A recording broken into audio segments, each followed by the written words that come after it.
Hello යාළුවනේ ඉතින් කොහොමද ඔයගොල්ලන්ට අපි කලින් වීඩියෝ එක ඔගස්ටොස්කෝපියා ගැන අරන් ආවා වගේ අපි මේ වීඩියෝ අරන් එන්න හිතුවා කිචන් නැක් කියන්නේ මොකද්ද කිචන් ප්ලෑනින් වර්ග හා ඒකට අයත් ඩිපාර්ට්මන්ට් ටිකත් ආයේ චෙෆ් යුනිෆෝම් එක ගැන හා කිචන් බ්‍රිගේඩ් එකක් කියන්නේ මොකද්ද කියලා අපි මේ වීඩියෝ එක අරන් එනවා.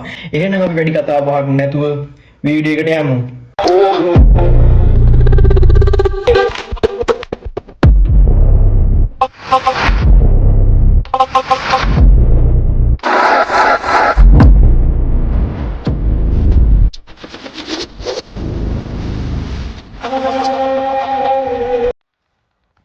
ඉතින් යාළුවෝ කිචන් එකක් කියන්නේ අපි එදිනෙදා භාවිතයට ගන්න අමු ආහාර කෑමට සුදුසු තත්ත්වයට පත් කරගන්න ඉතා පිරිසිදු ස්ථානයක් කියලා කෙටියෙන් පැහැදිලි කරන්න පුළුවන්.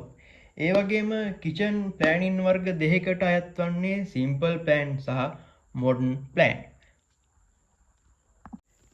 යාළුවනේ අපි ඔයාලට ප්ලෑන් දෙක කිව්වා වගේම සිම්පල් ප්ලෑන් එකට අයත් වන්නේ බුචරි කිචන් එක, සබ් ස්ටෝස් එක, කෝල්ඩ් කිචන් එක, පේස්ට්‍රි කිචන් එක, චෙෆ් ඔෆිස් එක, හොට් කිචන් එක, බේකරි කිචන් එක. අපි එහෙනම් යමු යාළුවනේ මොඩර්න් ප්ලෑන් එකට. මොඩර්න් ප්ලෑන් එකේ යාළුවනේ මෙයා වෙන්නේ ඒ ඩිපාර්ට්මන්ට් වලටම තියෙන විදිහටම ෆුඩ් රූම් එකයි පොට් වොෂ් එකක් හා ෂෝ කිචන් එකක් මේ මොඩර්න් ප්ලෑන් එකේ දක්නට ලැබෙනවා. අපි එහෙනම් මේවා විස්තර කරන්න යමු.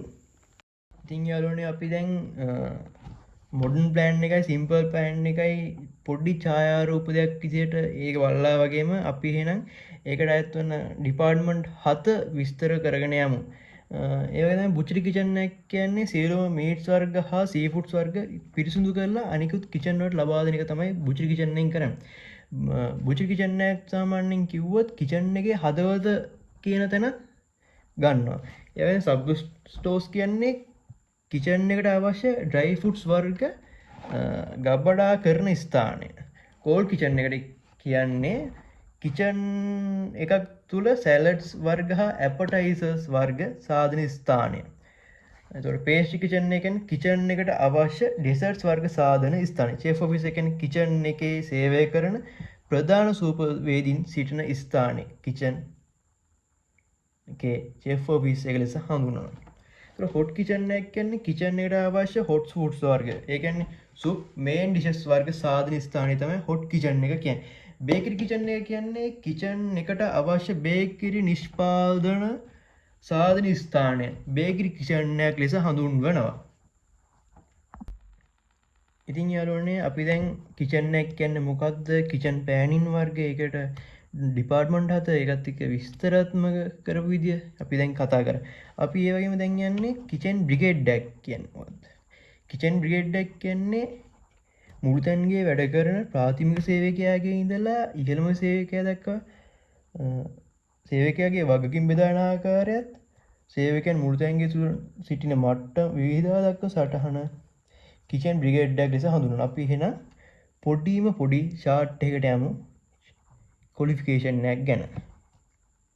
යාළුවනේ මේ තියෙන්නේ අර මං කියපු ක්වොලිෆිකේෂන් එක. ඒ අනුව training cook, commis 3, commis 2, commis 1, demi chef de partie, chef de partie, senior chef de partie, sous chef, junior sous chef, executive sous chef, executive chef යනාදී වේ. ඉතින් යාළුවනේ අපි ඔන්න දැන් කිව්වා වගේම චෙෆ් හැට් එක ගැන කතා කරන්න යන්නේ. අපි ඉතින් ඒකත් පොඩි ෂාට් එකකට යමු. ඔන්න යාළුවනේ අපි කිව්වා වගේම ක්වොලිෆිකේෂන් එකට අනුව චෙෆ් හැට් එක, නෙක් ටයි එක, ජැකට් එක, ඒප්‍රන් එක, ට්‍රවුස් එක, සේෆ්ටි ෂූ එක. චෙෆ් හැට් එකෙන් යාළුවනේ කරන්නේ හිසකෙස් කෑම වලට වැටීම් වළක්වා ගැනීමටත්, නෙක් ටයි එකෙන් නිලතල හඳුනා ගැනීම සඳහා, බෙල්ලෙන් පහළට දාඩිය ගලා වළක්වීම සඳහා, ජැකට් එකෙන් යාළුවනේ කරන්නේ තෙල් විසීම වලින් ආරක්ෂා වීමට, තාපයෙන් ආරක්ෂා වීමටත්, ට්‍රවුසෙන් යාළුවනේ කරන්නේ උණු වතුර වලින් ආරක්ෂා වීමට හා තෙල් විසීම වලින් ආරක්ෂා වීමට. සේෆ්ටි ෂූ එකෙන් යාළුවනේ කරන්නේ නොයෙකුත් බර දේවල් වැටීමෙන් ආරක්ෂා වීමට, රස්නේ සහිත තෙල් වලින් ආරක්ෂා වීමට, උණු වතුර වලින් ආරක්ෂා වීමට හා ලිස්සීමෙන් ආරක්ෂා වීමට. ඒප්‍රන් එකෙන් යාළුවනේ කරන්නේ තාපයෙන් ආරක්ෂා වීමටත්, බෙදුම් තෙල් වලින් ආරක්ෂා වීමටත්. ඒ වගේම යාළුවනේ ඒප්‍රන් එක ගැලවීමට පුළුවන් වෙන පරිදි ලේස් ගැටයක් යොදා බැඳීම් සිදු කළ යුතුයි. ඒට එහෙනම් යාළුවනේ අපි දැන් සමු ගන්නවා. ඒ වගේ තමයි අපි ඊළඟ වීඩියෝ එකේදී එනම් හම්බෙමු. සුබ ගමන්.